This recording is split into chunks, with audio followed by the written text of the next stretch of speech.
Bom, eu vim aqui para falar da palavra de Deus. Quantos aqui amam a palavra de Deus e querem ouvir a palavra de Deus? Digam amém. Eu estava preocupado porque toda vez que a gente vai pregar, que dirigente de trabalho dá tema, irmão do céu, eu fico meio assim, falo, meu Deus. Mas sabe, quando a gente escolhe um tema para o evento, de certa forma a gente está sugerindo ao Espírito Santo que a gente quer ouvir ele falar conosco sobre aquele assunto, amém? E aí, quando vocês escolheram esse tema, o dia que me foi passado o tema, eu estou sendo sincero aqui com vocês, eu anotei não sei aonde, e eu não achava mais esse tema. E aí eu preparei 2 esboços de mensagem para falar aqui nesta noite, e eu vim preparado com um dos 2 esboços. Eu falei, Senhor, o Senhor vai ter que confirmar o tema. E eu perguntava aqui para o irmão Júnior, você está lembrado do tema? Ele falou, pastor, não estou lembrado do tema. E eu constrangi de perguntar o tema para o vosso dirigente e falei, deixei esse negócio acontecer. E aí você vê que Deus está na direção, porque o esboço que eu preparei está aqui, eu posso mostrar para vocês, ó, Josué capítulo 1, versículo 1 a 9. Eu não estou mentindo, eu vim na viagem perguntando, Júnior, qual é o tema? Pergunta para o irmãozinho aí, seja discreto. Mas o Espírito Santo de Deus sabe todas as coisas e tem algo para falar com vocês aqui nesta noite, amém? Eu convido você então a abrir as vossas Bíblias no tema de vocês nesta noite. E conforme você for achando o texto, eu peço que você vá ficando em pé para lermos a palavra de Deus. Tenho certeza que Deus vai falar conosco. Josué, capítulo de número 1. Eu vou ler com você o versículo 1 a 9. Coincidentemente, né, ou providencialmente, o mesmo texto que foi lido na introdução desse culto. Sucedeu depois da morte de Moisés. Diga comigo assim, ó, depois da morte de Moisés. Aleluia. Servo do Senhor, que o Senhor falou a Josué, filho de Num, servo de Moisés, dizendo, Moisés, meu servo, é morto. Levanta-te, pois, agora, passa esse Jordão, tu e todo este povo, a terra que eu dou aos filhos de Israel. Todo o lugar que pisar a planta do vosso pé, vô-lo tenho dado, como eu disse a Moisés. Desde o deserto do Líbano até o grande rio, toda a terra dos heteus, até o grande mar, para o poente do sol, será o vosso termo. Ninguém te poderá resistir todos os dias da tua vida. Como fui com Moisés, assim serei contigo. Não te deixarei, nem te desampararei. Esforça-te, tem bom ânimo, porque tu farás a este povo herdar a terra que jurei a seus pais que lhes daria. Tão somente esforça-te e tem muito bom ânimo para teres o cuidado de fazer conforme toda a lei que meu servo Moisés te ordenou. Dela não te desvies nem para a direita nem para a esquerda, para que prudentemente te conduzas por onde quer que andares. Não te aparte da tua boca o livro desta lei, antes medita nele dia e noite, para que tenhas cuidado de fazer conforme tudo quanto nele está escrito, porque então farás prosperar o teu caminho e serás bem-sucedido. Não te mandei eu, esforça-te e tem bom ânimo, e não temas e nem te espantes, porque o Senhor teu Deus é contigo por onde quer que andares. Amém? Já foi orado, pode tomar o seu assento. Eu creio que Deus está aqui neste lugar. Quem crê, levanta a mão e diga glória a Deus. O tema da mensagem que eu quero vos falar nesta noite, que Deus colocou em meu coração e direciona a esta igreja, a esta família espiritual e congregação que aqui se reúne é: qual será o teu limite? Diga a quem está do seu lado, você sabe qual será o teu limite? Olha, o tema de vocês é esforça-te, tem bom? Esforça-te, tem bom? Queridos, toda vez que a gente passa por alguma mudança drástica em nossa vida, a tendência é que a gente, às vezes, se desanime diante da situação. As irmãs cantaram um louvor aqui da querida pastora Ludmila Feber, que falou muito ao meu coração e confirmou essa mensagem. Porque na hora da crise, da dor, da luta, da adversidade, nós temos tendência a às vezes, entrar em estado de resignação, nós temos, às vezes, a tendência a entrar num processo de paralisação e nos permitimos vencer pelo desânimo. Deixa eu te falar uma coisa, querido, desanimar não é pecado. O problema é quando o desânimo se sobressai diante de nós e em nossa vida e nos impede de progredir. O problema é quando o desânimo se torna um estado permanente em nossas vidas. Josué estava exatamente nesta situação.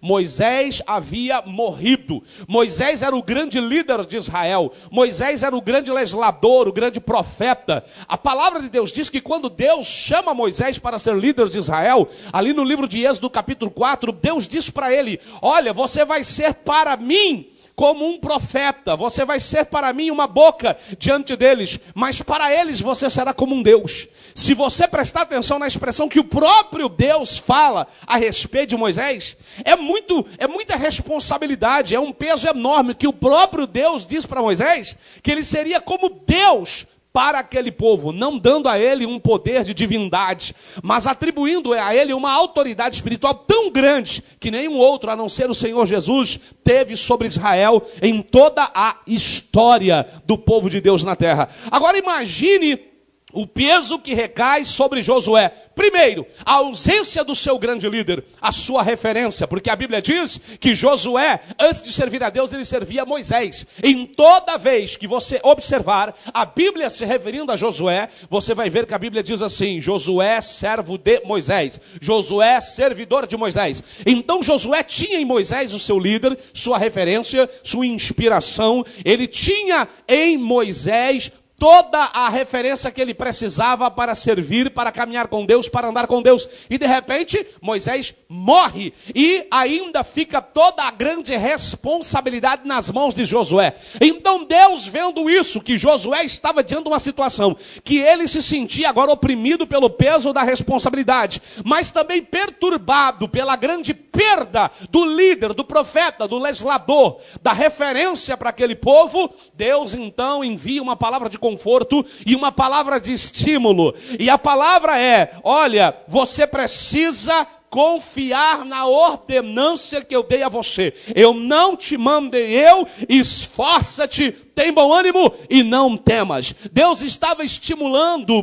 Josué agora para dar sequência à obra de Moisés. Deus estava estimulando Josué agora para dar continuidade à condução daquele povo rumo à terra prometida. Deus estava dando uma palavra de motivação e de estímulo para que Josué acreditasse no seu chamado, acreditasse no cuidado, na provisão, que Deus estaria cuidando e dirigindo para que o seu ministério tivesse bom êxito, para que o seu ministério tivesse sucesso na frente daquele povo. Mas, quando Deus fala para ele: ei, não te mandei eu, Deus está chamando a atenção de Josué. Peraí, Josué, Moisés era seu líder, Moisés era sua referência, Moisés era a sua inspiração, mas quando Moisés te chamou para ser servidor, e depois ele te incumbe da missão, fazendo uma transferência de unção, de autoridade, de vocação, de ministério, através da imposição de mãos, porque Deus mandou Moisés fazer isso antes da sua morte. Deus está dizendo: não foi simplesmente Moisés quem te mandou, foi eu quem te escolhi e te constituí para ser o novo líder sobre o meu povo.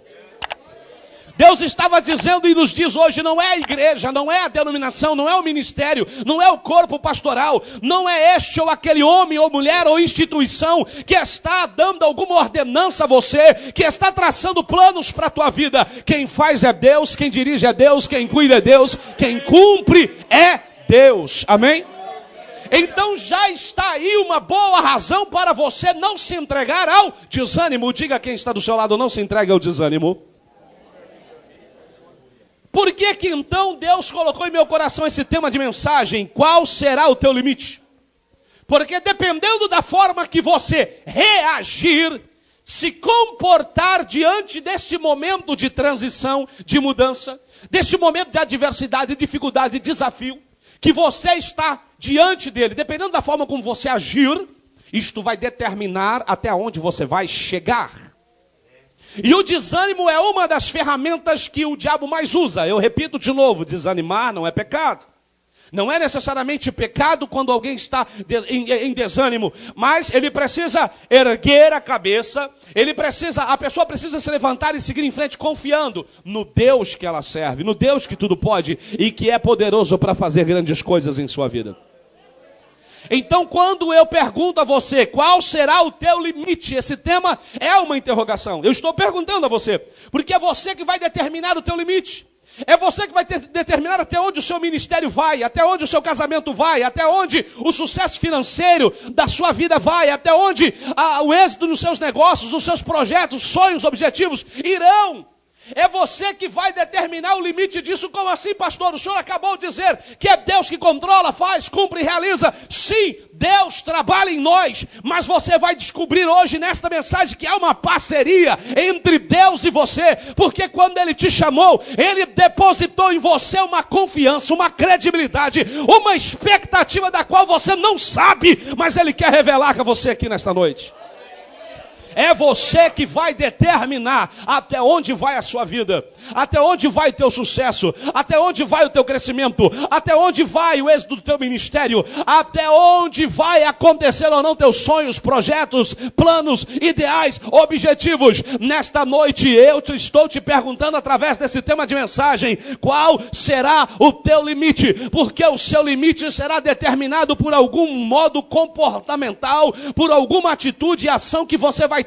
E baseado nesta passagem, eu quero chamar a sua atenção para o que Deus falou para Josué. Eu gosto de pregar com a Bíblia aberta. Se você quiser ficar com ela aberta, é muito bom, querido. É ótimo, porque o que eu falar, se você conferir, servirá para a sua edificação espiritual. A Bíblia diz em Atos que os irmãos de Bereia, os berenitas, eles foram os mais excelentes cristãos, porque tudo que eles ouviam, eles conferiam se era de fato como estava escrito. Então não precisa dar crédito a mim, porque eu estou falando. Se você quiser ler, servirá de edificação e fundamentação da palavra que prego. Em Josué capítulo de número 1, a Bíblia diz a partir do versículo 3 o seguinte: todo lugar que pisar a planta de vosso pé, eu vou-lo tenho dado, como eu disse a Moisés. Diga assim comigo, todo lugar. Deus já está dizendo assim para Josué: Josué, não vai ter limite para você. Não vai ter obstáculo para você, não vai ter impedimento para você. Todo lugar que você pisar a planta do pé é teu.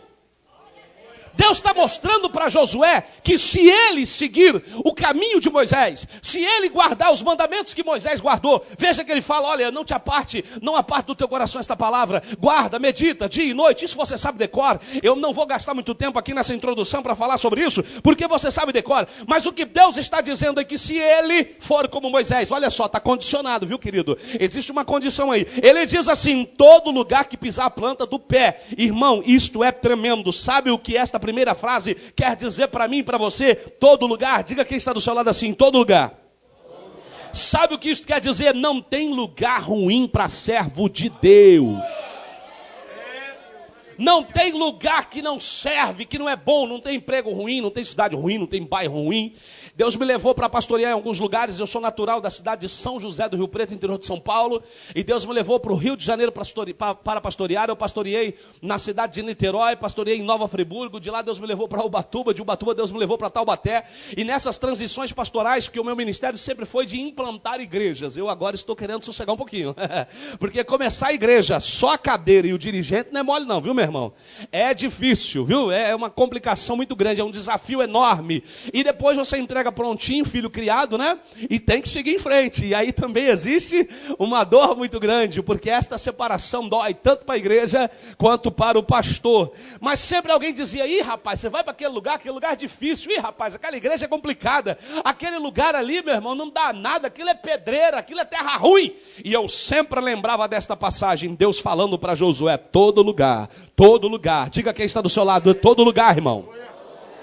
Irmão, não tem lugar ruim para servo de Deus. Se você é servo de Deus de verdade, se você anda, guarda e vive os mandamentos do Senhor, não tem lugar difícil, complicado, que Deus não possa te abençoar ali, te fazer ter sucesso, ser realizado, ter êxito, obter vitória ali, querido. Porque se o Senhor está contigo, se a palavra de Deus está em você, e se você está inserido na palavra de Deus, a promessa para Josué era esta: todo o lugar. E isto me faz ficar muito feliz. Mas Deus não se dá por satisfeito, porque ele conhecia a limitação da compreensão de Josué do que era isso, todo lugar. Irmão, Deus começa então a detalhar de que lugar ele está falando. Olha só, ele diz assim, o deserto. Diga quem está do seu lado, o deserto. Fala de novo, o deserto. Irmão, o deserto fala de lugar de grande dificuldade. Deus falou todo lugar, mas aí Deus falou, não entendeu, Josué? Vou te explicar. Mesmo que você estiver no deserto, em lugar de grande dificuldade, não temas, não desanime, porque eu sou contigo ali no meio da dificuldade. Aleluia.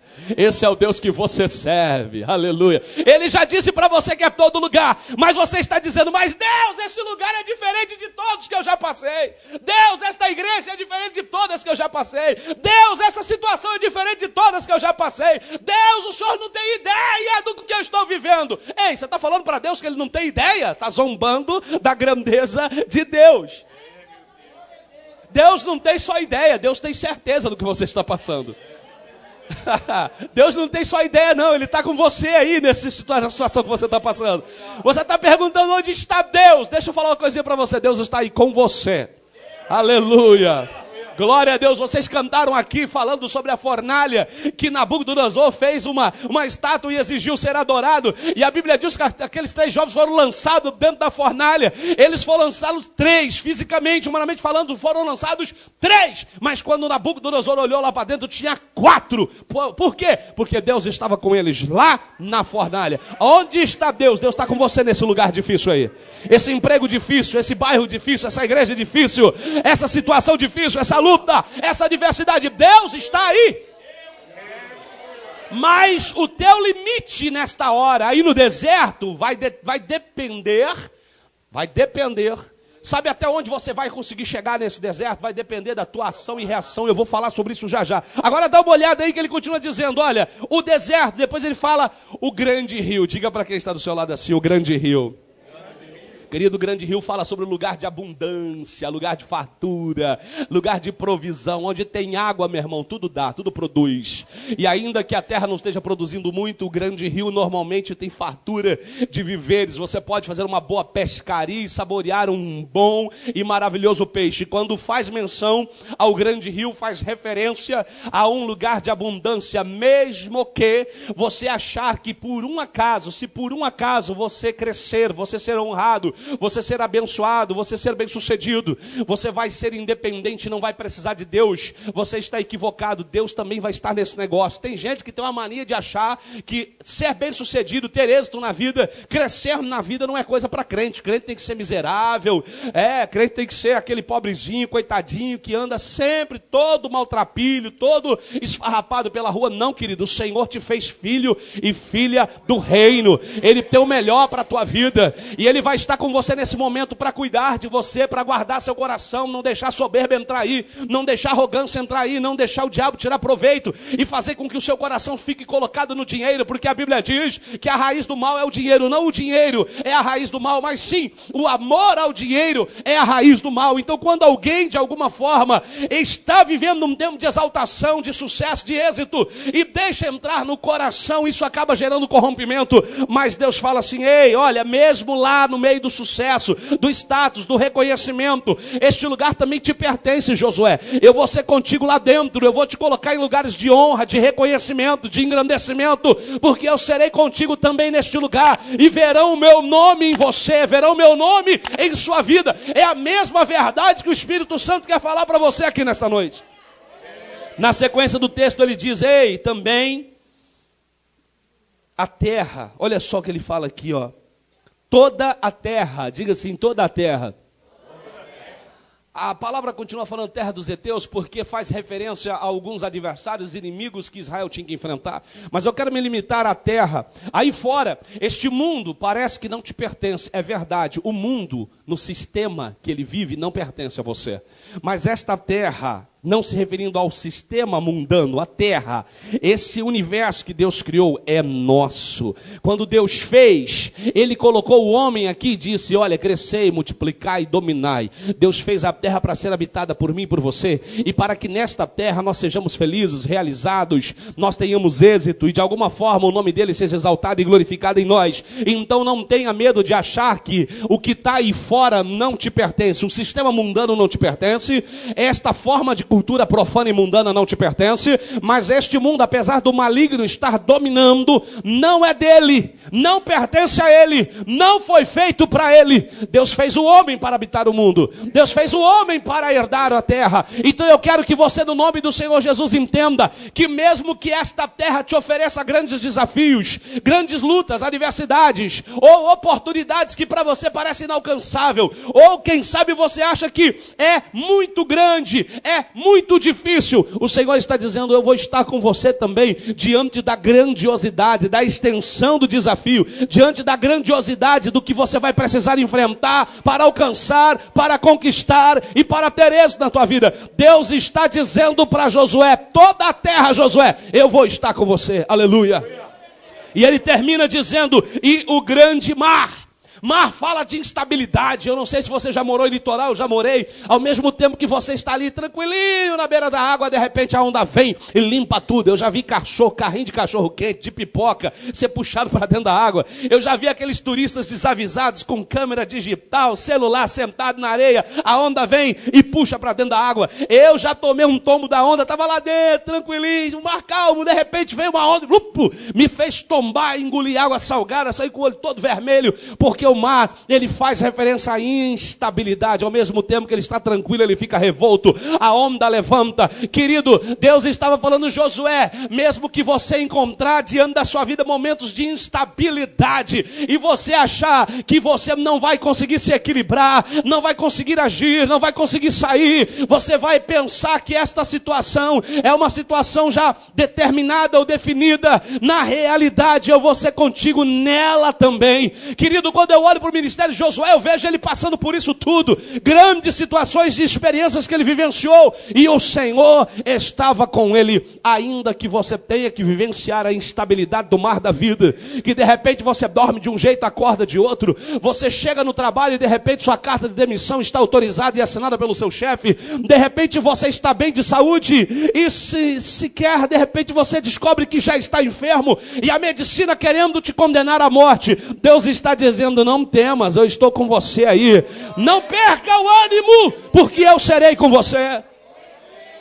Você já viu uma pessoa que descobre-se portadora do vírus HIV? Você já viu uma pessoa que é diagnosticada portadora de um câncer? Ela estava bonita, às vezes aparentemente bem, às vezes até um pouquinho, né, gordinha, né, uma aparência viçosa, mas quando o médico diz assim para ela, você tem câncer, ou diz assim, você é portador do vírus HIV, ela começa a definhar. Por quê? Porque a notícia é tão ruim, a informação é tão drástica, e ele sabe que essa doença é tão instável, que ela pode, de uma hora para outra, conduzir à morte. Aquela pessoa abala seu estado emocional, a sua imunidade abaixa, e a doença prevalece. Assim é a vida, de vez em quando ela prevalece contra nós, mas o Senhor está dizendo para você hoje o quê? Esforça-te e tem bom ânimo. Diga de novo que está ao seu lado. Esforça-te e tem bom ânimo. Por que esforça-te e tem bom ânimo? Porque Deus fez todas essas promessas para Josué, mas não adiantaria nada Deus prometer se ele fosse um desanimado. O que tem de crente recebendo promessa de Deus, mas é um desanimado, é um fraco, um covarde, um medroso. Diga quem está do seu lado, não seja fraco. Fala, não seja covarde, não seja medroso. Deus estava deixando claro, Josué, você vai ser o cara. Desculpe a expressão comum, mas é isso mesmo que Deus quis dizer. Você vai arrebentar a boca do balão, mas deixa eu te falar uma coisa. Fechando tudo que eu disse, não adianta todo lugar, deserto, grande rio, terra, grande mar, se você for um desanimado. Então faz o seguinte, meu filho, esforça-te. Porque tudo ia determinar, tudo ia depender desse comportamento de Josué. E é aí que eu entro no tema desta noite. Pergunte de novo a quem está do seu lado, qual será o teu limite? Porque tem pessoas que não vão passar de um passo à frente, tem pessoas que não vão passar de 10 metros, tem pessoas que não vão passar de talvez um primeiro degrau da vida. Eu não estou profetizando palavra de peso e maldição na vida de ninguém aqui, mas eu estou só constatando a realidade. Existem pessoas que não conseguem crescer, não conseguem avançar, não conseguem ter êxito nem na vida espiritual, nem na emocional, sentimental, familiar, conjugal, ministerial, muito menos em carreira profissional. Por quê? Por uma doença chamada desânimo. Já disse, não é pecado, mas é uma doença, é um mal que instalou-se na sociedade. As pessoas hoje já acordam desanimadas. Elas já levantam para ir trabalhar reclamando da vida, insatisfeitas, se sentindo a pior pessoa da face da terra, frustrada. E com isso, muitas vezes, ela não vai a lugar nenhum. Eu quero chamar sua atenção para alguns detalhes importantes. Diga a quem está do seu lado: o seu limite será o limite da sua visão. A Bíblia narra uma história muito importante. Ainda falando de Josué, ele tinha um amigo chamado Caleb. Os dois eram parceiros. Andaram com Moisés muito tempo. E quando Israel chegou pertinho da terra de Canaã, escute isso que é importante. A Bíblia diz que Moisés mandou 12 espias dar uma olhadinha na terra. Diga comigo assim, 12 espias. Olha, irmão, ele pegou um príncipe de cada tribo. Ele não pegou gente comum. Ele não pegou gente despreparada, desinformada. Não. Ele não pegou qualquer um, não. Pensa bem. Você gostaria que o teu pastor mandasse qualquer um representar você numa situação aí que vai definir o futuro da tua vida? Você gostaria que qualquer um fosse representar você numa situação que vai definir todo o êxito ou não da sua família, do seu lar, do seu casamento, da sua igreja, do seu ministério, dos seus sonhos, projetos, objetivos? Dê o nome que você quiser dar aí. Então Moisés, ele não foi responsável. A Bíblia não diz que ele pegou o Zé do bar, a Dona Maria da farmácia, pegou o Joãozinho, vou lá, gente, vê o que vocês acham lá. Não, a Bíblia diz que ele pegou, chamou, constituiu príncipes. Diga quem está do seu lado assim, ó, eram príncipes. O que espera de príncipes?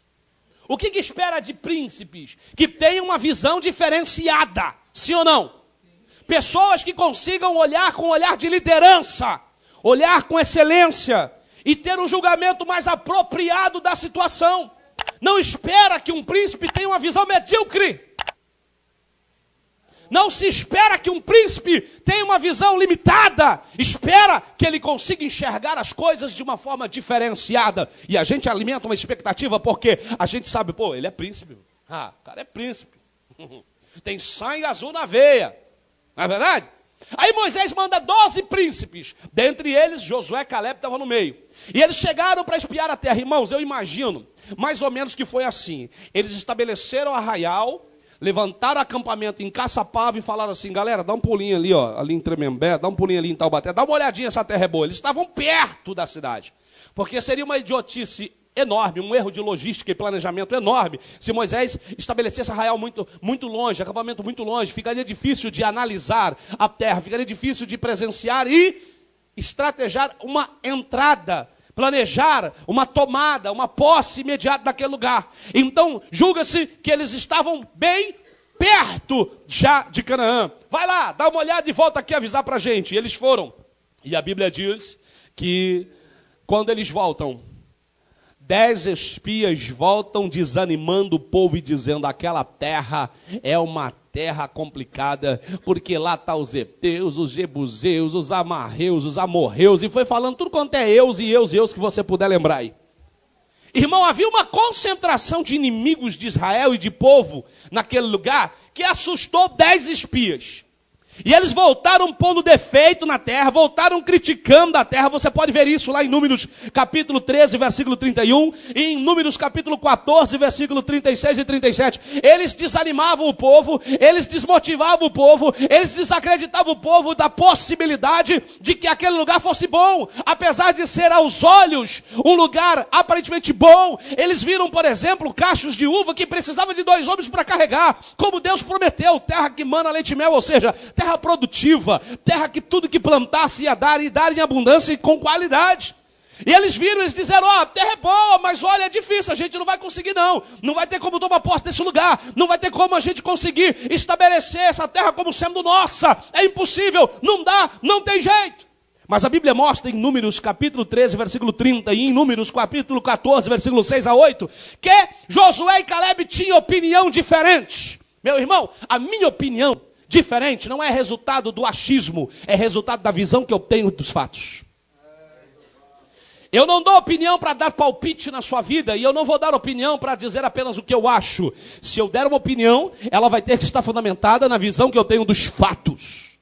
Porque minha opinião não pode ser pessoal, porque eu não tenho prazer na sua conquista, na sua vitória, porque eu não tenho prazer na sua realização, não. Se eu der uma opinião, ela tem que ser baseada na visão que eu tenho dos fatos. Ela precisa ajudar a definir o rumo que você vai tomar, a escolha que você vai ter. E aí Josué e Caleb falou, não, o nosso Deus é poderoso, Ele nos fará possuir a terra, Ele nos dará aquele lugar, Ele nos fará conseguir, nós vamos lá, vamos ir para cima desse povo e vamos tomar a terra, porque Deus falou que ela seria nossa.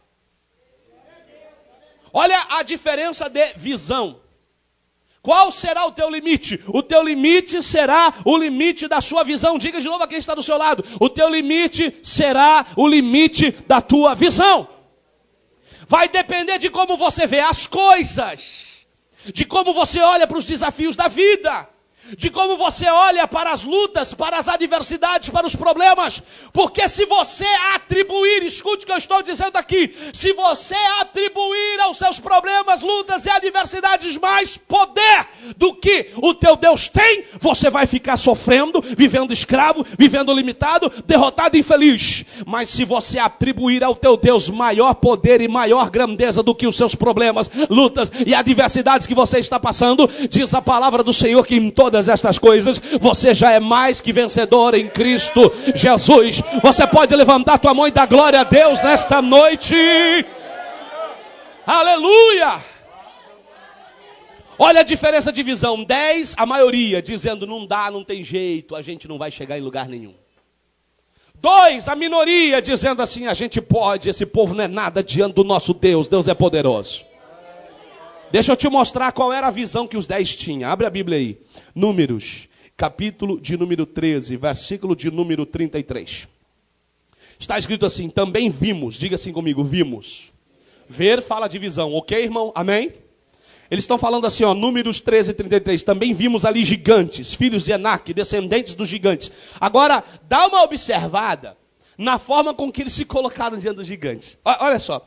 E éramos aos nossos olhos. Primeiro, observe que ele não falou assim, nós éramos aos olhos do gigante. Ele falou assim, éramos aos nossos olhos. A forma com que eles se viam diante do gigante. Pergunte a quem do seu lado assim, ó, pergunte, fala assim, como você tem se visto ultimamente? Pode perguntar, irmão, cutuca essa irmã aí, não deixa ela dormir não. Fala assim, ei irmã, como você se vê? Olha o que eles falaram aqui, ó. E éramos aos nossos olhos como gafanhotos. Prestou atenção? Olha como a visão te diferencia dos outros. Os 10 se enxergaram como gafanhotos diante do gigante. Aí eles falam assim, e assim também éramos aos seus olhos. Quem disse? Quem disse? Eles bateram papo com o gigante? Eles chegaram e falaram assim, ô gigante, é Serginho, né irmão? Vou chamar de Serginho. É Sérgio mesmo, irmão? Délio? Célio? Ô gigante Célio? O que você acha a meu respeito? Eu tenho um cara de gafanhoto para você? Irmão, você acha que eles foram bater papo? Eles foram escondidos. Isso é o que eles achavam. E tem muita gente achando muita coisa. Já disse, o teu ponto de vista não tem que ser baseado no achismo. Tua opinião não pode partir do achismo. Tem que partir de convicções que você tem, do teu ponto de vista da coisa. Amém? Se você ficar se enxergando como um gafanhoto diante de gigante, tu vai ser gafanhoto. Ninguém falou para eles que era gigante. Que era gafanhoto. Eles que falaram, e nós éramos realmente aos olhos deles assim, não. Eles passaram a ser aos olhos deles, no pensamento deles, porque eles se achavam um gafanhoto. O que foi? Você se acha feia demais? Você se acha muito acabado, desastroso, infeliz? Coitado, Zé Ruela, zero à esquerda? Ah, mas eu não tenho jeito não, mas eu sou um coitado. Eu sou o pior da minha família, eu sou a ovelha negra da família. Para começo de conversa, né? Está na hora de parar de falar isso, né? Ovelha negra. Essa comparação não faz mais sentido. Amém? Amém, irmão? Você já entendeu o que eu estou falando aqui. Isso não tá nada correto. As pessoas têm uma mania de ficar se enxergando como a pior, o incapaz. Lembra quando Deus foi falar com Gideão? Ele falou assim, mas Deus, eu sou o menor e o mais pobre. Aí Deus falou assim, não. Eu vou te fazer líder sobre Israel e você vai libertar Israel da mão dos midianitas. Amém, irmão? Esta pode ser a visão que você tem a seu respeito. Então, o seu limite será o limite da sua visão. Sabe esse pensamento medíocre deles aqui? Sabe o que fez com eles? A Bíblia diz em Números, capítulo 14, versículo 20 e 24. Deus falou assim, estes aí não vão entrar na terra. Além de fazer o meu povo peregrinar pelo deserto durante 40 anos, porque eles vão ter que morrer no deserto, então essa geração vai ter que acabar aí, os filhos vão entrar, mas eles não vão. E a Bíblia diz lá em Números, capítulo 14, versículo 20 a 24, eles não vão entrar. Qual foi o limite deles? O limite da visão deles. Vocês não confiam que vocês entram? Vocês não confiam que chegam lá? Vocês não confiam que eu posso colocar vocês lá? Então vocês realmente vão morrer no deserto, não vão entrar. Os vossos filhos vão, mas vocês não. Fala para quem está do seu lado, cuide melhor da forma com que você vê as coisas. Pode falar aí, me ajuda aí. Mais cuidado, meu irmão. Sabe, tem uma história, eu conto como história. Tem gente que conta como do fato verídico. O pregador tem uma mania de contar ilustração como testemunho. Isso é perigoso, meu irmão. E eu estou falando aqui como pastor. Como pastor. O pregador tem mania de contar história como se fosse testemunho. Testemunho eu conto o meu, eu não sei do outro lá, sabe? É ele Deus. Se ele inventou, se aumentou, ele vai acertar com Deus. Mas se eu passo adiante, eu estou sendo conivente. Mas tem uma história que conta, que diz que uma grande fabricante de sapatos mandou 2 representantes para a Índia. E falou assim, dá uma sondada lá na área, que a gente quer saber a possibilidade de mercado na Índia, para a gente poder montar lá, investir lá na comercialização de sapatos. E foi um para cada lado, um ficou num determinado lugar da Índia, o outro em outro determinado lugar, cada um se hospedou. E aí o primeiro já mandou imediatamente um e-mail para seu chefe e disse assim, pare toda a produção, desista, não invistam aqui, porque aqui ninguém usa sapato. O outro, não sabendo da opinião do seu companheiro, mandou também um e-mail dizendo para o seu chefe, aumente a produção, invistam bastante, porque aqui ninguém usa sapato. Você entendeu? Um falou assim, para que vender sapato onde ninguém usa sapato? O outro falou assim, gente, o negócio aqui, o mercado aqui é bom, porque aqui ninguém usa. Nós vamos vender um novo conceito, nós vamos trazer uma nova visão para esse povo. Aqui o mercado vai ser bom. O seu limite será o limite da sua visão. Então comece a enxergar as coisas diferentes, comece a olhar para o seu filho diferente, para o seu casamento diferente, para o seu trabalho diferente, para os seus sonhos diferentes, para o seu ministério diferente, para a sua igreja diferente, para os seus projetos, seus sonhos, ideais, objetivos diferentes, porque se você começar a ficar olhando para eles como gigantes e você como gafanhoto, você vai sofrer da síndrome de gafanhoto, você vai sempre se enxergar assim e vai acabar se tornando isso que você pensa a teu respeito, mas o que Deus pensa a teu respeito não é isso. O profeta Isaías escreveu em Isaías 55, versículo 8 e 9, dizendo: o que eu penso a teu respeito é pensamento bom, de paz, aleluia, pensamentos melhores e mais altos do que você possa imaginar.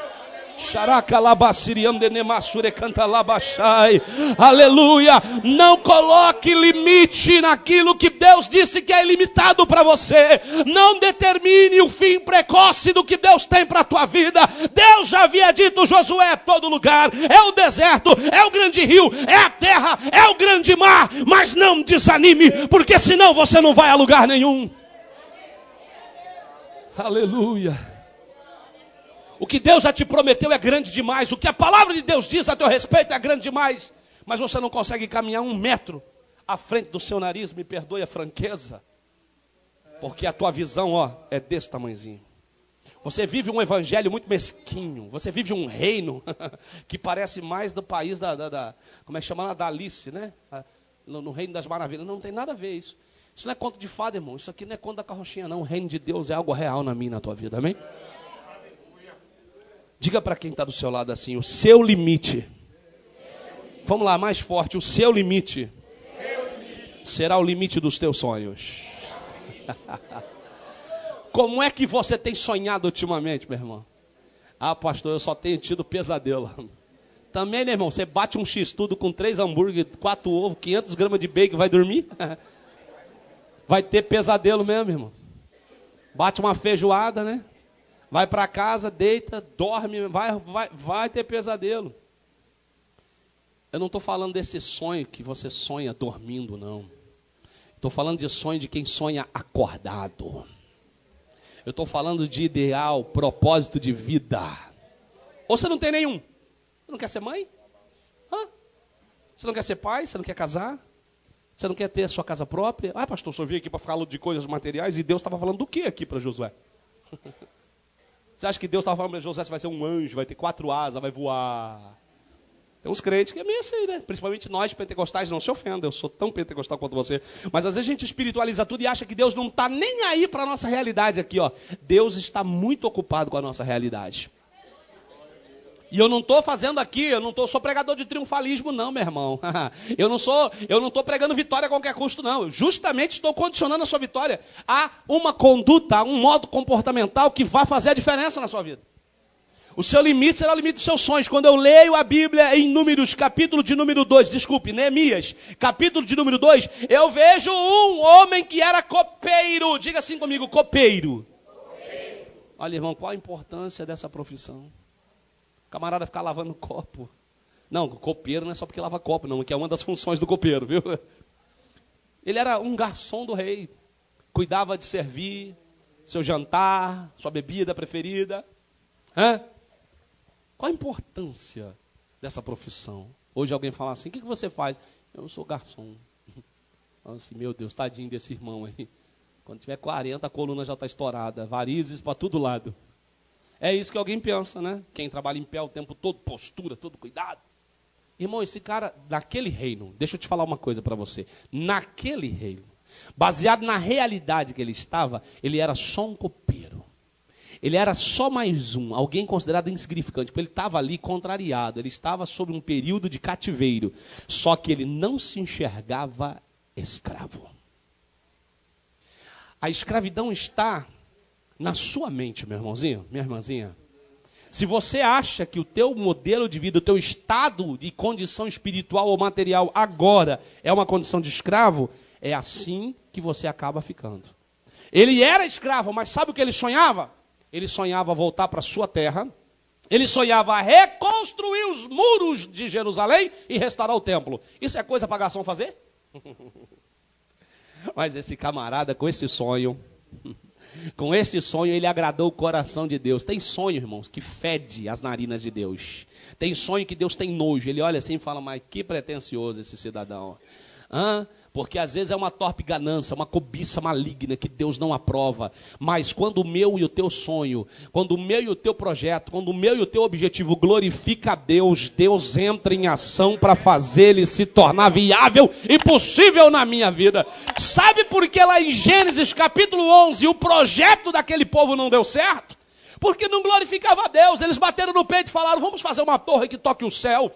Vamos construir para nós um nome. Eles queriam fazer um marco na história. Eles queriam serem reconhecidos porque tinham feito uma grande edificação. E naquele tempo, sem a menor ciência da arquitetura ou da engenharia, eles queriam desafiar todas as leis da natureza, ou mesmo o processo da mão de obra daquele tempo não tinha a qualificação de hoje. Mas eles começaram a fazer e estavam tendo êxito. O próprio Deus disse, olha, nada pode impedir esses camaradas. E então Deus desce do céu e a Bíblia diz que Deus confunde as línguas. Deus transtorna os planos deles. Mas por quê? Só porque Deus era um caprichoso e queria atrapalhar a festa deles? Não, porque aquele projeto não honrava, não glorificava a Deus. Deus tinha dito, é para vocês espalharem-se pela terra, é para vocês crescer e multiplicar. E eles falaram, não, nós vamos nos ajuntar aqui, vamos fazer um nome próprio e nós vamos fazer diferente. Deus falou, não vai não, porque não é isso que eu determinei, não é isso que eu quero para a vossa vida. Entendeu isso, irmão? Se o teu projeto, se o teu sonho, se o teu objetivo não glorificar a Deus, é perda de tempo. Mas se glorificar a Deus, saiba de uma coisa, Deus vai se sensibilizar com o teu sonho.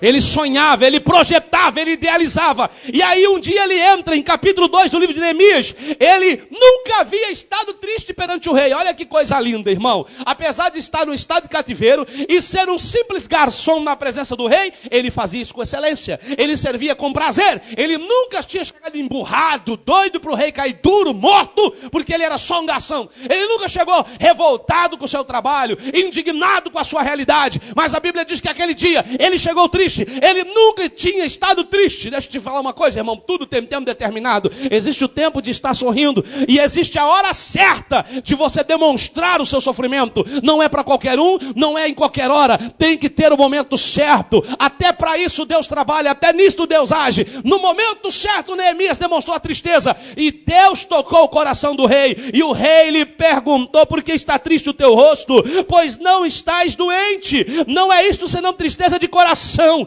E então temi sobremaneira. Aleluia.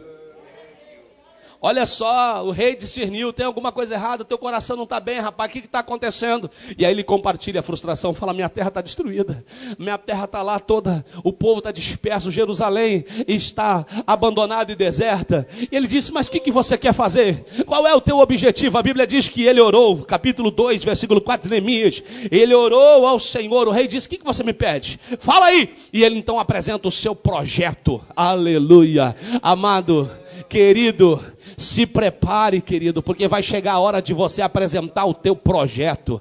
Gente, tem pessoas que jogam na Mega Sena todo dia para tentar ganhar 30, 40, 50 milhões. Mas se você perguntar para ele se ele tem um projeto para aplicar 1 milhão, ele não tem. Eu vi hoje, eu fui pagar uma conta de luz na lotérica, conta de luz, viu, irmãos? Eu fui pagar a conta de luz na lotérica, e aí a senhora do meu lado falou: nossa, 30 milhões, mas para quê? Não sei nem onde eu vou pôr esse dinheiro. Você viu? Não estou incentivando você a entrar em jogos de azar, só estou dizendo que se eu te der 1 milhão agora, é perigoso você sair por aí gastando de forma desordenada e não saber a que aplicar. Você talvez não tenha um projeto, você não tem um ideal, você não tem um objetivo definido e está reclamando da situação que você está. Quando o rei perguntou: Neemias, o que me pedes? Ele apresentou o projeto para o rei. Diga de novo a quem está do seu lado: o teu limite será o limite dos teus sonhos. Fala para ele aí, pergunta aí: qual é o teu projeto? Um dia um irmão da minha igreja pediu oração: pastor, ora para mim, porque eu quero comprar um carro. Eu orei. Não é errado? Quem não quer um carro? Eu pastoreei tanto tempo sem carro. O dia que Deus me deu um carro, ficou mais fácil pastorear. O carro não me faz melhor pastor, simplesmente, mas me ajuda. Me ajuda e muito. Se eu não tivesse carro, alguém tinha que ter ido me buscar lá, verdade, não é? Eu tenho que estar 10 horas da manhã numa outra cidade para pregar. Como sem carro? Né? Jamais eu chegaria lá. É verdade ou não é? E ele chegou e me: pastor, o senhor ora? Eu oro, irmão, Deus vai abençoar. Passou 1 mês, passou 3 meses, passou 1 ano, o irmãozinho voltou: pastor, eu preciso do meu carro, pastor. Eu não tenho carro, pastor. Tá bom, irmão, vamos continuar orando, irmão. Sabe quando você começa já a não ter muito o que falar para a pessoa, para incentivar ela? Eu já comecei a falar assim: está em pecado, o senhor não responde minha oração. Né? O irmão vai sair da igreja e fala: meu pastor é fraco. Tem crente que pensa assim, né? Pode sair então, irmão. Que o pastor é fraco mesmo, ele é homem. Aí um dia, eu confesso a você que eu nem falei como profeta. Estou sendo sincero aqui, para que eu vou mentir? Mentir no altar? Deus conhece meu coração. Eu nem falei como profeta, eu falei mais assim, sabe? Meio já tentando abrir os olhão do irmão. Falei: irmão, abre os olhos. Ele chegou em mim: pastor, meu carro. Falei: irmão, tua casa tem garagem? Ele falou: não tem não, pastor. Eu falei: então faz a garagem, irmão. Para de pedir carro, faz a garagem. Você nem tem garagem ainda, você já quer o carro. Mas eu estou falando para você aqui diante de Deus. Deus é minha fiel testemunha, eu não preciso mentir. O irmão, eu falei aquilo já meio indignado, ele fica me enchendo todo o culto: meu carro, pastor, meu carro, pastor, meu carro. Porque tem irmão que fala para você, fala: irmão, como vai? Ora por mim, irmão. Irmão, tudo bem? Ora por mim. Tem gente que já está, sabe? Deus já está meio perdendo a paciência com ele. Porque ele acha que Deus é esclerosado, Deus não lembra o que ele pediu ontem. Eu não estou dizendo que você não tem que insistir em oração e perseverar no propósito, no pedido. Mas não trate Deus como alguém que sofre de amnésia. Deus sabe o que você tem falado para ele. Falou, pediu, apresentou, começa agora a glorificar Deus por isso. Fala: Senhor, meu projeto já está na tua mão e eu já estou só, Senhor, pedindo que me prepara para a hora que ele for cumprir, Senhor. Cuida de mim, me dá estratégia, me dá capacidade, me ajuda aí, Senhor, amém? E apesar de eu falar aquela palavra um pouco indignada para aquele irmão, ele tomou como uma palavra profética. Sabe o que ele fez? Não é que ele fez a garagem. Agora, quando eu falo profeticamente. Você não tem carro, irmão? Então faz a garagem primeiro, tá? E aí ele, irmão, fez a garagem. Você acredita que não passou 3 meses, ele chegou na igreja, feliz da vida, com a chave: pastor, eu quero que o senhor use meu carro, porque eu consegui meu carro, o senhor mandou fazer a garagem, eu fiz a garagem, pastor. Eu falei: hã? Irmão, Eu pergunto para você, se alguém perguntar para você agora qual é o teu projeto, você tem um projeto para apresentar? Neemias tinha. Diga para quem está do seu lado, prepare o teu projeto. Quer casar, prepare. Ó, irmão, eu não tenho tempo, o pastor falou que eu posso pregar à vontade, mas eu não posso também ser tão folgado assim, senão eu não volto mais aqui. Mas deixa eu te falar uma coisa, tem gente que quer casar, não se prepara para casar. Tem gente que quer ser pai, quer ser mãe, não se prepara para ser pai e mãe. Tem gente que quer abrir um negócio, não se prepara para abrir um negócio. Pega o dinheiro simplesmente, abre a lojinha e fica lá esperando alguém chegar. Meu irmão, existe um negócio chamado Sebrae, que você vai lá e faz um cursinho de capacitação, você se inteira do negócio que você quer abrir e você se capacita para abrir aquele negócio. Você faz um curso de empreendimento. Não adianta você abrir a lojinha, dobrar o joelho e ficar, Deus manda cliente, Deus manda cliente, Deus manda cliente. Que não é bem assim, irmão. Empresa envolve contabilidade, envolve administração. E essa parte é parte que você faz. Deus não vai mandar anjo para fazer continha para você, planejar o teu estoque. Não, Deus não vai mandar anjo não, irmão. Ah, pastor, mas eu vou da igreja, vou pegar a tua linha, eu passo lá na porta do banco, a conta é paga. Irmão, não cai nessa historinha não. Não vai nesse embalo não, que tu vai quebrar a cara. Deus para te abençoar não vai provocar desgraça de ninguém. Eu sempre falo isso. Outro dia eu disse lá na minha igreja, o pessoal dá risada. Sabe, mas tem um camarada que ele quer casar, olha só o que ele pede. Deus, eu quero uma mulher, não se escandalize, só tem adulto aqui, amém? As crianças também não são bobas, né?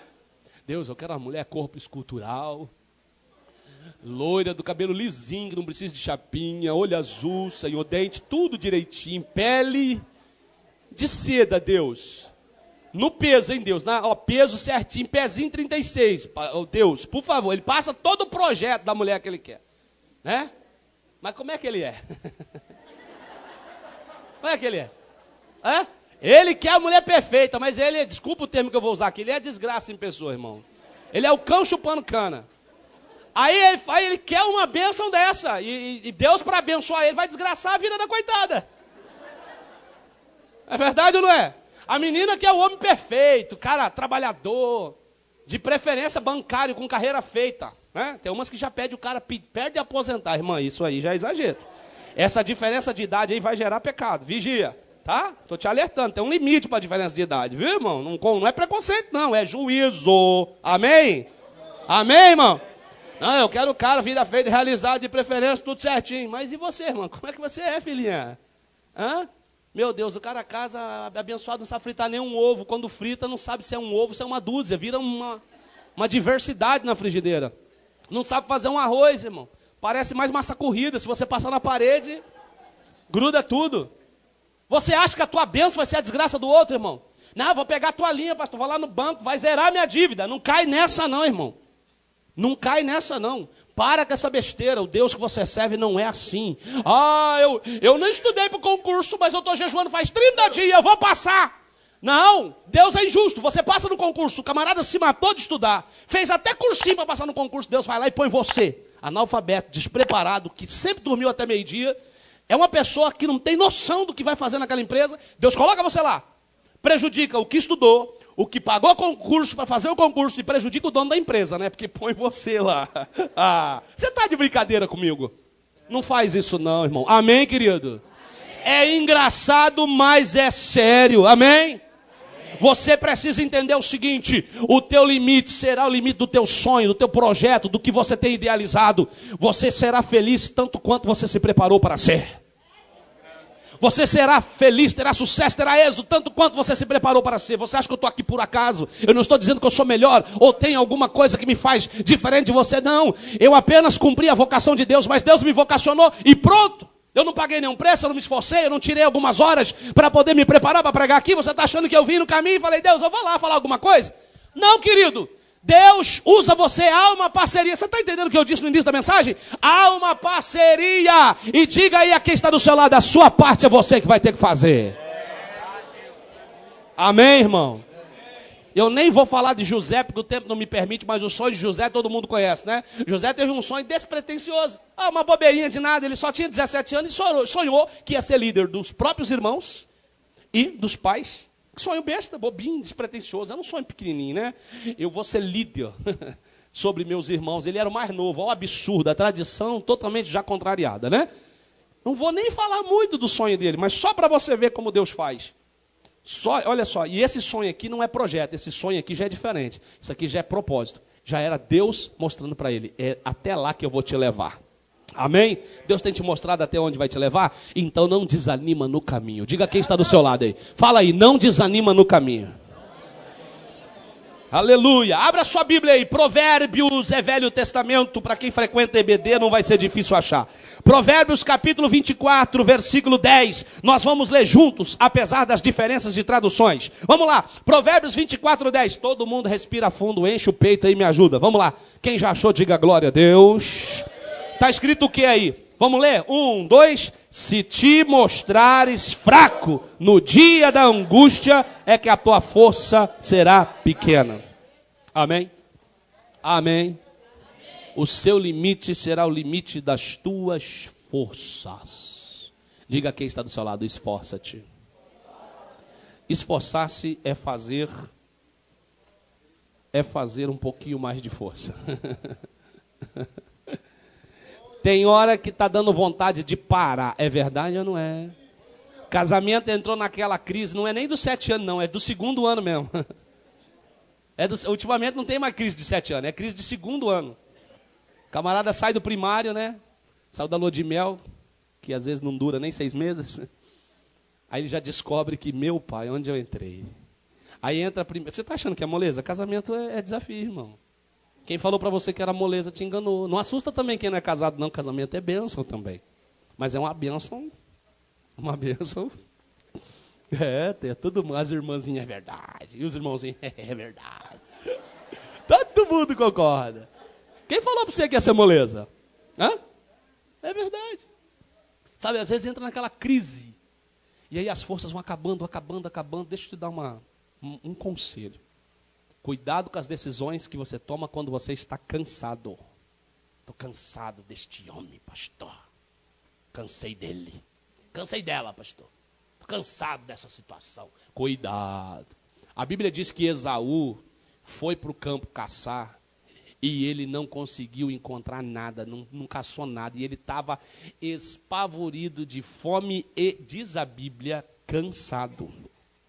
Ele chegou, Jacó estava preparando um guisado, e ele muito cansado, muito cheio de fome, desnutrido, esvaído nas suas forças. Ele fala, me dá um pouquinho disso aí, deixa eu comer esse negócio aí. Jacó falou assim, não rapaz, vende para mim tua primogenitura. Não vou entrar no pormenor disso não, porque eu sei que Jacó é muito injustiçado na Bíblia, e nós, pregadores, muitas vezes erramos com ele. Tratamos ele como um diabo. E epa... Para isso, se você observar melhor a história de Jacó, você vai descobrir que não é bem assim. Mas Jacó falou, me vende a tua primogenitura. E aí, Esaú, cansado, falou assim, de que me adianta a primogenitura se eu estou morrendo de fome? Sabe, irmão, quando a gente está cansado, a gente abre mão do juramento feito diante do altar, a gente abre mão da fidelidade, a gente cansado, a gente quebra princípio, a gente anula voto, a gente abre mão de valores, a gente abre mão da santidade. É um perigo quando a gente está cansado de certas situações da vida. A gente blasfema e murmura contra Deus, e vou te falar uma coisa, a murmuração contra Deus é falar assim para Deus, se eu estivesse no teu lugar eu fazia melhor. Quando você murmura, você está dizendo isso para Deus. Deus, se eu estivesse no teu lugar, eu faria diferente, viu? E quem é você para falar isso para Deus? Então não tome decisões importantes quando você estiver cansado. Diga quem está do seu lado, cuide do seu vigor espiritual. Fala assim, cuide também do seu vigor físico. Sabe, irmão, porque o estado emocional interfere no espiritual. Você precisa ter cuidado. Tem gente que acha que está em pecado, quando na realidade ele está em depressão. Tem gente que às vezes acha que tá morrendo espiritualmente, quando às vezes ele só está desanimado. Por isso que o Senhor falou, ei Josué, esforça-te, não te desanime, tenha bom ânimo. O Senhor Jesus disse o que em João? Ele escreveu, no mundo tereis aflições, mas na hora da aflição entre em desespero. Foi isso que ele falou? Não, apavorem-se, tranquem-se em vossos quartos, demitam-se de vossos empregos, saiam de vossas igrejas, entreguem os vossos cargos ministeriais, desistam de tudo da vida. Foi isso que Jesus falou? Não, ele disse, no mundo tereis aflições, mas tende o que, igreja? Aleluia. Você pode levantar a mão e dar glória a Deus nesta noite. Diga, Senhor, não me permita desanimar na caminhada, Senhor. Não me permita. Amém? O teu limite será o limite da tua força. Se você se mostrar fraco ou frouxo na hora da angústia, a tua força será pequena. E você fraco, você entrega os pontos, você desanima. Não permita que o teu enfraquecimento circunstancial determine o fim da tua vida, dos teus projetos, dos teus sonhos, do teu ministério. Aleluia. Eu estou terminando. Abra sua Bíblia em Efésios capítulo 3, versículo 20. Eu só tenho mais 2 observações a fazer. Talvez você esperava uma mensagem diferente hoje, mas é isso que Deus mandou eu falar. Efésios 3, 20. Diga a quem está do seu lado. Não assusta de eu pregar assim. Eu tenho um amigo, é um amigo que eu amo muito, eu considero muito. Vocês devem conhecê-lo, que é um grande escritor da CPAD, que ele odeia quando alguém manda falar para o irmão que está do lado. E eu já amo falar para o irmão que está do lado. Ele odeia, é meu amigo. De vez em quando eu brinco com ele pelo Facebook. Cada um com a sua opinião, na verdade, a gente...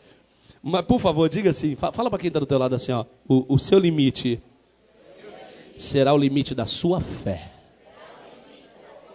Amém, irmão? Como que você tem crido ultimamente? Mais ou menos? Olha o que diz a palavra aqui em Efésios 3, versículo 20. Ora, aquele que é poderoso para fazer tudo, muito mais. Diga comigo assim, muito mais. Em algumas traduções está infinitamente mais. Abundantemente além daquilo que pedimos ou pensamos, segundo o poder que em nós opera. Qual é o poder que opera em você? Hebreus capítulo 6, capítulo 11, versículo número 6 diz: sem fé é impossível agradar a Deus. Essa parte você sabe de cor, sim ou não? Hebreus 11, 6, sem fé é impossível. Essa parte todo crente sabe de cor, mas o texto continua dizendo assim: ora, se faz necessário que aquele que aproxima de Deus, eu vou pontuar isso aqui, vou dividir o texto. Primeiro, creia que ele existe. Segundo, e que ele é galardoador daqueles que o buscam. Amados, tudo depende de como você crê. Se você está aqui apenas participando de um ato social, de um ato litúrgico religioso, mas você não tem convicção que o Deus que você serve é vivo e poderoso para fazer grandes coisas na sua vida, você já está perdendo o seu tempo aqui. Se quando você dobra o joelho para orar, você ora como se orasse para um ídolo morto, um ídolo mudo, um Deus que não reage à sua adoração, se você não tem convicção que Deus existe, que Ele é poderoso, é o Criador dos céus e da terra, porque talvez você está aqui pela tradição, você está aqui talvez porque você é neto de crente, bisneto de crente, tataraneto de crente, você é filho, neto de pastor, como eu disse aqui que eu sou, talvez você está aqui porque tua mãe é a primeira a estar aqui nessa igreja, como disse o irmão, 20 anos num círculo de oração, e você vai indo com as Marias vai com as outras, você está junto no meio da multidão, né? Você quer estar no meio. Se você não está aqui porque crê que de fato Deus existe, Ele é um ser vivo, poderoso, Senhor, Criador dos céus, da terra e tudo que nele existe, não adianta nada você orar, pedir e clamar, porque isso é apenas uma medida paliativa, não terá efeito na sua vida. Mas se você conseguir vivenciar o primeiro ato, o primeiro estágio da fé, primeiro, crer que Deus existe. O segundo estágio da fé será a moleza, que Ele é galardoador daqueles que o buscam. É um Deus que reage à adoração, é um Deus que responde à oração, e é um Deus que tem um efeito mediante a causa. Se você se prostra, se você clama, se você pede, se você busca, Ele responde e faz o melhor acontecer. Diz Paulo em Efésios 3:20, Ele é poderoso para fazer infinitamente mais abundantemente além daquilo que pedimos ou pensamos, segundo o que? O poder que nós opera. Qual é o poder que opera em você? Poder da dúvida, poder da incredulidade, poder do desânimo, poder do mundo. Não, o poder que opera em mim e você é o poder da palavra, o poder da fé, o poder do nome de Jesus. Tem que ser o poder da fé, irmão. Tem que ser o poder do nome de Jesus. Aleluia. Qual é o poder que opera em você? É o poder da novela das 8, da Malhação, da Fazenda, do BBB. Qual é o poder? O poder das notícias? Olha, eu vi que agora é crise, está tudo mal. Olha, não é para sair de casa. Eu postei minha agenda na internet. Não estou criticando a pessoa que me disse isso. Ela tem uma visão da vida diferente da que eu tenho. Mas eu postei na internet a minha agenda de viagem que eu estou fazendo. A pessoa entrou em off, muito educada, muito discreta. Não é uma ofensa à pessoa, por favor. Eu só discordo da forma que ela pensa, tá? E eu tenho esse direito, sim ou não, irmãos? Amém? Ela entrou em off e falou: pastor, não posta a sua agenda assim de forma pública não, porque é perigoso. Enquanto o senhor viaja, alguém pode assaltar a sua casa. Eu poderia aceitar isso e falar: não vou viajar. Pronto. Ligava aqui para o irmão Dimas, arruma outro pregador que eu não vou aí. Eu já avisei na internet que eu estou indo para Caçapava, vai que eu vou, o ladrão entra na minha casa. Não é verdade? A gente fica sugestionado pelas notícias. Sim ou não? Olha, porque cuidado. Não, irmão, um dia eu pregava na rádio, e eu trabalho com rádio há 19 anos, esse ano eu estou completando 19 anos nessa carreira, e aí eu tenho por hábito dar meu nome completo, meu e-mail, Facebook, Twitter, Orkut, tudo que você pensar, né? E telefone, da Claro, da Oi, da TIM, da Nextel, do Vivo, põe tudo lá. Aí uma irmãzinha também, irmãzinha, viu? Não entendam mal as irmãzinhas. Ela me ligou e falou assim, pastor, o senhor não tem medo de ficar falando o nome dos teus filhos completo no rádio, seu nome, seu telefone, seus dados? Eu falei, por quê, irmã? Vai que o senhor está sempre pregando essas verdades, incomoda alguém, vai que pega teu nome e leva lá para o centro de macumba. Eu falei, ô preocupação, irmã. Ei, irmão, vai que leva teu nome para o centro de macumba. Eu falei, e daí? Sabe o que eu respondi para aquela irmã? Eu falei, filha, se levar vai fechar, porque nome de crente sempre macumba, fecha centro de macumba. Porque junto com o meu e teu nome vai o nome de Jesus. Você crê nisso, irmão? Amém? Há uma promessa que diz, praga alguma chegará à tua tenda, então para de ser crente supersticioso, irmão, bater na madeira. Que negócio é esse? Nome sobre todo nome está sobre o nosso nome, é o nome do Senhor Jesus. Sobre a minha e a tua vida está o sangue do Cordeiro. Levanta a tua mão aí e adore, glorifique o Senhor nesta noite. Lá em Marcos 9, 23 está escrito, se tu podes crer, tudo é possível ao que crê. O teu limite será o limite da tua fé. Se você crê, a Bíblia diz que os discípulos não conseguiam expulsar o demônio do jovem lunático. Mas o problema não estava nos discípulos, o problema estava no pai. Eu não vou sair da mensagem, eu poderia explicar isso para vocês aqui. O problema estava no pai. Veja que Jesus não vai direto ao jovem lunático, porque ele está possuído, a mente está tomada, não tem como ele crer. Como é que ele ia crer em alguma coisa? Ele está inconsciente. Quem que tinha que crer? Quem estava consciente. Quem foi pedir oração. E o pai foi pedir oração. E os discípulos não conseguiram expulsar aquele demônio, por quê? Porque o pai foi buscar uma medida paliativa. Ele não foi crendo que de fato poderia acontecer a libertação. Ele foi, mais uma tentativa, mais uma campanha, mais uma oração, mais um culto. Vamos ver, vou ali naquela igreja. Não deu certo, vou na outra igreja. Eu vou na outra. E com tanta igreja por aí, né? A gente tem mundial, universal, tanta igreja. A gente vai entrando numa, entrando na outra. A gente pega um amuleto aqui, uma rosinha ungida ali, um manto da salvação aqui, um manto do mistério ali. A gente pega a arruda ungida, a ferradura consagrada, o telefone ungido para boa notícia. Esses dias tinha um camarada distribuindo a moeda ungida para prosperidade, para depositar na sua conta. E a gente vai atrás de amuleto. Aquele rapaz foi lá. Vamos ver se eles dão jeito. E eles, coitados, não conseguiram. Faltava experiência para os discípulos, né? Aí Jesus falou, vocês precisam jejuar mais para ter mais discernimento aí, mais autoridade espiritual sobre isso. Mas quando Jesus chegou, em vez dele ir no jovem lunático, ele foi direto ao pai. Falou, quanto tempo sucede isso? Ele falou assim, desde a infância, já jogou na água, já jogou no fogo, para tentar matar. Aí o pai falando, dizem que o peixe morre pela boca, né? Isso é o dito popular, mas a Bíblia diz que a boca fala daquilo que o coração está cheio. Isso é bíblico. E o pai falou assim, mas se tu podes fazer alguma coisa, se tu podes fazer, foi o que o pai falou, ajuda-nos. Faz alguma coisa. Olha o que ele falou para Jesus, se tu podes. Jesus foi categórico, Jesus não deu volta para falar a verdade. Jesus falou assim, ei, eu estou usando a minha linguagem para você entender o que Jesus disse. Ele falou assim, não é questão se eu posso. Jesus falou assim, se tu podes crer, tudo é possível que crer. Jesus encontrou o problema. Estava no pai, o pai não estava crendo. Pergunta a quem está do seu lado, você está crendo? O teu limite será o limite da sua fé. Você está crendo? Você crê que Deus existe de fato? Ou você está aqui porque você canta nas irmãs, você canta nos irmãos, eu toco bateria, eu sou diácono, é bonitinho, a gente dá glória, aleluia. É legal, você faz até chorinho, né? Você até chora na hora da oração. Isso não resolve nada se você não crê que Deus existe. Que emoção. Emoção é fácil, querido. Se a gente quiser aqui, a gente provoca um momento emocional aqui, todo mundo vai chorar. Sabe, querido? Mas Deus quer mais do que emoção. Deus quer culto racional.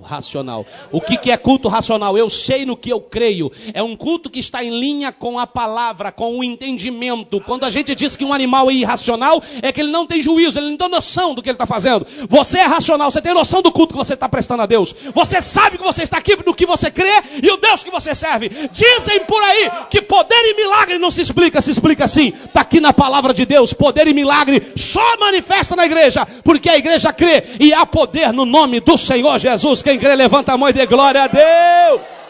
Aleluia. E eu vou encerrar aqui, porque mesmo que o pastor falou para mim ficar à vontade, eu sei quando é hora de parar. Quando eu olho para a cara dos irmãozinhos, já estão virando zoinho assim com sono. Aí o Espírito Santo dá discernimento para o pastor, né? O Espírito Santo usa o zoinho do irmão assim, pastor, acho que o senhor já falou demais. Vamos encerrar então? Abra, esse texto você vai ter que abrir. Senão você vai achar que eu estou falando heresia. Ah, você vai falar, esse pastor veio lá do Rio de Janeiro, parou em Ubatuba, caiu em Taubaté, veio parar aqui em Caçapava por acidente para falar besteira. Eu não estou aqui por acidente não, irmão. Deus me trouxe aqui. E Deus queria falar para você hoje a este respeito. Eu poderia estar em casa descansando, porque eu vou dirigir a noite inteira. Eu poderia ter falado assim para o irmão Dimas, quando o congresso mudou, que você sabe que mudou. Irmão, essa data não me serve mais, não vai dar para eu ir aí, porque eu vou ter que sair de madrugada e dirigir a noite inteira. Mas quando ele falou, pastor, dá para vir? Eu falei, dá para ir. Meu negócio é com a palavra, irmão. Eu não estou aqui por causa de dinheiro, eu não estou aqui por causa de fama. Eu sou pastor de uma igreja, mas eu amo compartilhar a palavra de Deus. E eu vou te falar uma coisa para você. Eu só estou aqui porque Deus me trouxe de verdade. Deus tinha que falar com você aqui hoje. Amém? Você recebe isso, amém? Segundo Reis, eu vou encerrar aqui, capítulo 13, versículo 14 a 19. Eu não tenho tempo para explicar tudo isso aqui. Mas diz assim que Eliseu estava doente da enfermidade que morreu.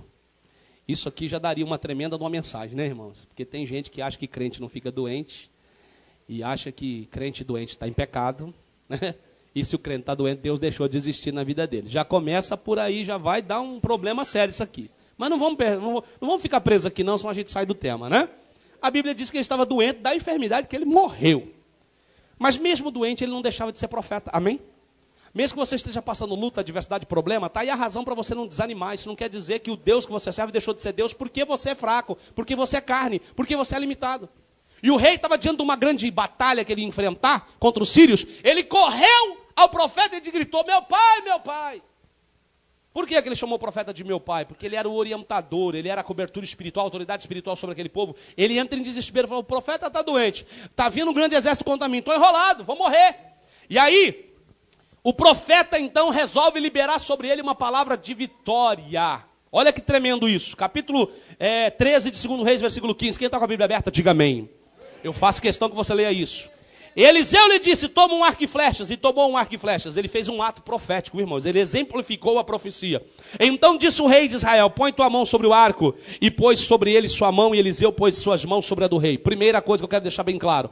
Olha só. Eliseu fala assim, você vai ter a tua ação. Pega o arco e a flecha. Representa o quê? A arma de batalha. A arma de guerra. Você vai fazer a tua parte na guerra. Amém? Agora, quando o profeta põe a mão dele sobre a mão do rei, ele está dizendo, você vai guerrear, mas não vai ser a sua mão que vai fazer você vencer e ser forte. É a mão de Deus que vai estar junto com a sua. Amém, querido? Não vai ser seu diploma, não vai ser sua capacitação, não vai ser o seu tráfico de influência, as amizades que você tem, o que você acha que sabe. Vai ser Deus na sua vida. É isso que o profeta já estava dizendo para o rei. Continua lendo. Versículo 17. Ele disse, abra a janela para o oriente. E abriu. Então disse Eliseu, atira. E atirou. E disse, a flecha do livramento do Senhor é a flecha do livramento contra os sírios, porque ferirás os sírios em Afeque até os consumir. Quem pode dar glória a Deus aí?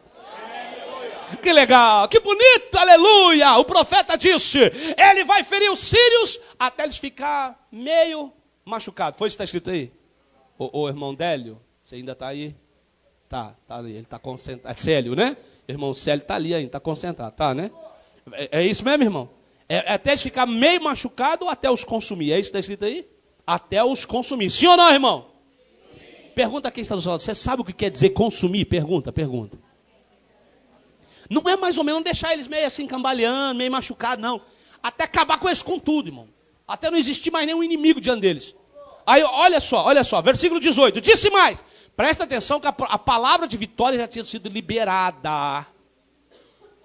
Já tinha sido dito que ele ia acabar até consumir. Mas aí o profeta disse assim, agora pega a flecha. Versículo 18.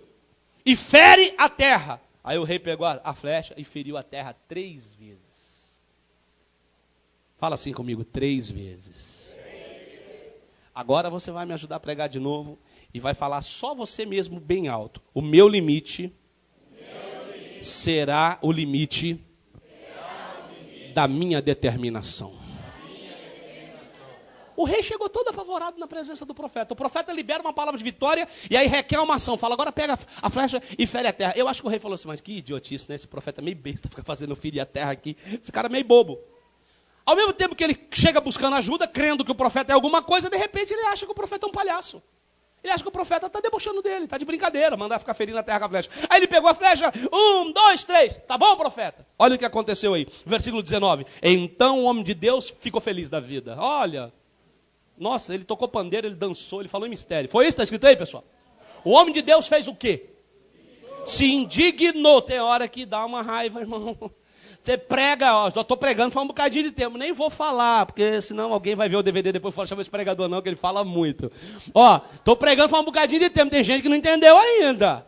Às vezes você vai sair daqui e tua vida não vai mudar em nada se você não absorver o que eu estou falando. Tem hora que dá um indignamento profético, você prega, você mostra o segredo da vitória, você ensina o princípio e a pessoa não consegue absorver nada. Eu não estou dizendo que você tem que conseguir tudo, mas você tem que sair daqui pelo menos um pouco melhor nesta noite. Você tem que sair mais edificado, acrescido em graça e conhecimento e amadurecido na fé nesta noite, amém? Pelo menos mais um pouco, tua vida tem que melhorar alguma coisa aqui a partir de hoje. Mas às vezes dá um indignamento profético, o pastor fica anos ali ensinando, a vida das pessoas não mudam. Por quê? Olha aqui, ele ficou indignado e disse, 5, 6 vezes deverias ter ferido a terra. Então feririas os sírios até os consumir. Agora tem um ponto e vírgula aí, e é bom você prestar atenção. Ele diz assim, porém agora, diga assim comigo, porém agora, só 3 vezes ferirás os sírios. Irmão, agora o negócio ficou preocupante, porque o profeta tinha liberado a palavra de vitória. Aí o profeta vai e retira a palavra de vitória. Aí tem gente que fala, mas Deus não é Deus para que minta, nem filho do homem para que se arrependa. Irmão, e esse texto disto fora de contexto vai fazer você achar errado. A Bíblia está cheia de texto mostrando Deus se arrependendo de algumas coisas e tomando um rumo diferente, porque Ele pode se arrepender quando Ele quiser. Ele é Deus, Ele é Senhor. Sabia disso? A Bíblia tem inúmeros textos, eu não vou gastar tempo aqui com isso, mas não arrume esse. Mas Deus não é homem para que minta, nem filho do homem para que se arrependa, como é que agora o profeta vai retirar a palavra? Retirou sim. O teu limite será o limite da tua determinação. Deus não tem compromisso se você não for determinado, Deus quer te levar longe, mas você fica toda hora caindo, toda hora desanimando, toda hora você entra e sai da igreja. Tem gente que não para a igreja nenhuma, já percebeu, irmão? Faz rodízio de igreja. Parece que se ele ficar muito tempo numa mesma igreja vai tomar multa, né? Aí ele faz rodízio. Né? É verdade. Faz rodízio. Eu cansei da cara do pastor. Não vou mais com a cara daquela regente. Estou indo lá para outra igreja. Vou lá para outra. Né? Não para em lugar nenhum. Inconstante. Não é perseverante. Não é persistente. Não é determinado. Sabe o que está escrito no livro do irmão Jó? Está escrito o seguinte assim, ó, determinando tu alguma coisa, ser-te-á firme e a luz brilhará em teus caminhos. Se eu não me engano é Jó 22, 28, que a minha memória para essas coisas não é muito boa não, mas depois você confere lá, está escrito, determinando tu alguma coisa, seja firme e a luz brilhará em teu caminho. Quer ver a luz brilhar, irmão? Quer ver dar certo? Quer ver ter sucesso? Quer ver ter êxito? Você precisa ser determinado, o teu limite será o limite da tua determinação. Se você é determinado só até o 3, vai ser só até o 3, mas se você falar, não, eu vou até o fim nesse negócio, e o Senhor vai ser comigo, o Senhor vai ser contigo até o fim, amém?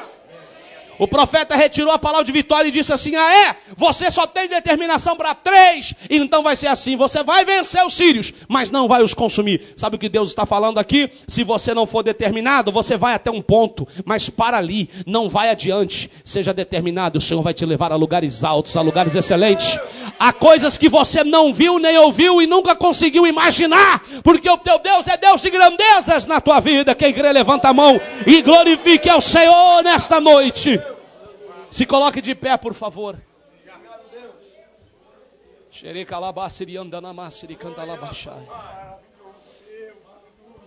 Eu quero dizer para você que me deu vontade de abreviar essa mensagem, de tentar pular alguns tópicos que Deus tinha posto no meu coração aqui. Preocupado com o horário, eu até pensei, poxa vida, eu vou diminuir essa mensagem porque eu acho que eu vou falar demais. Mas, querido, Deus não permitiu que eu fizesse isso porque Ele tinha um particular com você aqui nesta noite. E eu não falo isso por demagogia. Existem pessoas aqui que vão testemunhar e vão dizer aquela mensagem fez a diferença na minha história. Depois daquele dia eu abri minha visão, eu mudei meu pensamento sobre algumas coisas. Existem pessoas aqui que vão crescer no ministério, vão crescer na vida familiar, na vida conjugal, vão melhorar como pai, como mãe, como cidadão, como um empreendedor diante da vida, vão voltar a ter uma nova visão que Deus está dando hoje, abrindo o seu entendimento. Eu creio nisso e eu profetizo isso sobre a sua vida. Irmão Dimas, eu posso orar, querido? Eu quero que você ore comigo, mas é uma oração para que a promessa que foi feita a Josué se cumpra na minha e na tua vida. Olhe para quem está do seu lado e diga assim, irmão, irmã, fala aí. Será em todo lugar, viu? Fala assim, não haverá limite para você.